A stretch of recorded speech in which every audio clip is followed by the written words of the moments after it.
ભરૂચમાં ફરી એકવાર વિવાદના ઘેરામાં વકફ બોર્ડ. બટુકનાથ વ્યાયામશાળાને વકફની મિલકત ગણાવતા વિવાદ. વ્યાયામશાળા વકફની મિલકત દર્શાવતા હિન્દુઓમાં રોષ. સનાતની હિન્દુ સમાજ દ્વારા ખાસ બેઠક યોજવામાં આવી. આ કાયદાને નાબૂદ કરવાની હિન્દુ સમાજની માંગ.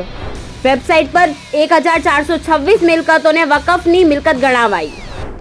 ભરૂચમાં ફરી એકવાર વિવાદોના ઘેરામાં આવ્યું છે વકફ બોર્ડ. વકફની મિલકતો દર્શાવતી વેબસાઇટે ઐતિહાસિક શાળાને વકફની મિલકત દર્શાવી છે. વકફની મિલકતો દર્શાવતી વેબસાઇટ પર ભરૂચના ઐતિહાસિક બટુકનાથ વ્યાયામ શાળાને વકફની મિલકત દર્શાવવામાં આવતા હિન્દુ સમાજમાં ભારે રોષ પણ વ્યાપ્યો છે. ભરૂચમાં ફરી એકવાર વિવાદના ઘેરામાં વકફ બોર્ડ આવ્યું છે. વર્ષ 1913 થી કાર્યરત બટુકનાથ વ્યાયામ શાળાને વકફની મિલકત તરીકે દર્શાવતા વિવાદ થયો છે. ભરૂચમાં રાજપૂત છાત્રાલય ખાતે સનાતની હિન્દુ સમાજ દ્વારા વકફની મિલકતોને લઈને ખાસ પ્રેસ કોન્ફરન્સ પણ યોજવામાં આવી હતી, જેમાં વકફની મિલકતો દર્શાવતી વેબસાઇટ પર ભરૂચના ઐતિહાસિક બટુકનાથ વ્યાયામ શાળાને વકફની મિલકત દર્શાવવામાં આવી હોવાના આક્ષેપ કરવામાં આવ્યા હતા અને જેનો વિરોધ પણ દર્શાવવામાં આવ્યો હતો. વ્યાયામ શાળાની જમીનને ખોટી રીતે વકફની મિલકત તરીકે દર્શાવ્યાના આક્ષેપ તે લોકોએ કર્યા છે. વેબસાઇટ પર ભરૂચની 1426 જેટલી મિલકતોનો વકફની મિલકત તરીકે ઉલ્લેખ કરવામાં આવ્યો છે. કાયદાનો દુરુપયોગ કરીને મિલકત પોતાના નામે દર્શાવવાનો આક્ષેપ પણ કરાયા છે. તો વકફના કાયદાને નાબૂદ કરવાની સનાતની હિન્દુ સમાજે માંગ કરી છે. ઉપરાંત વકફના કાયદાનો ગેરલાભ ઉઠાવવામાં આવતો હોવાના પણ આક્ષેપ લગાવવામાં આવ્યા છે. વકફ બોર્ડ કાયદાની જોગવાઈને લઈને મિલકતોની પચાવી પાડવાનું ભરૂચમાં ષડયંત્ર થયું હોવાનો ટ્રસ્ટીઓ દ્વારા આક્ષેપ કરવામાં આવ્યો છે. હિન્દુ સમાજ આ ઘટનાને લઈને ન્યાય માંગી રહ્યું છે, ત્યારે બીજી તરફ મુસ્લિમ સમાજ આ સમગ્ર ઘટના અંગે અજાણ હોવાનું જણાવી રહ્યું છે. આ સાથે આ ઘટના અંગે તપાસ હાથ ધરવામાં આવે તેવી માંગ પણ હવે ઉઠી છે.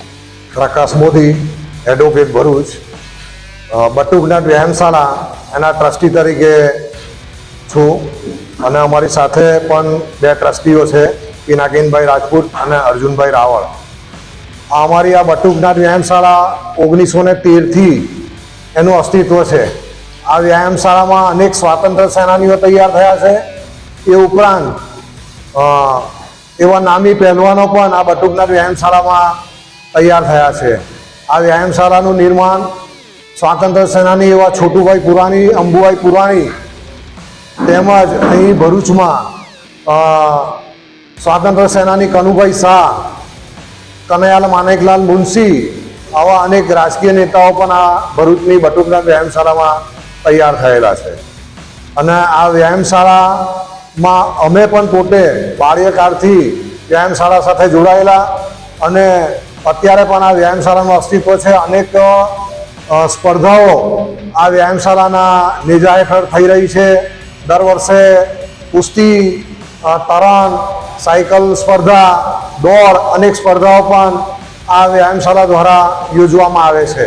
અને અત્યારે તાજેતરમાં અમને આ જાણવા મળ્યું વેબસાઇટ પરથી કે આ બટુકનાથ વ્યાયામશાળાને વકફ બોર્ડની અંદર ચડાવી દેવામાં આવી છે. જો આવું થયું છે તો એ ખૂબ જ ગંભીર પ્રકારનું એક કૃત્ય કહેવાય કે જે અમારું માનબિંદુ છે વ્યાયામશાળા ભરૂચની, એના ઉપર આ રીતના કબજો કરવાની જે વાત છે એને અમે સાંખી લઈએ નહીં અને એનો કાયદાકીય રીતે અમે એનો સખત વિરોધ કરીશું અને એની જે કંઈ લડત આપવાની હોય એ અમે વ્યાયામશાળા તરફથી આપીશું. અસ્તુ ભારત માતા કી.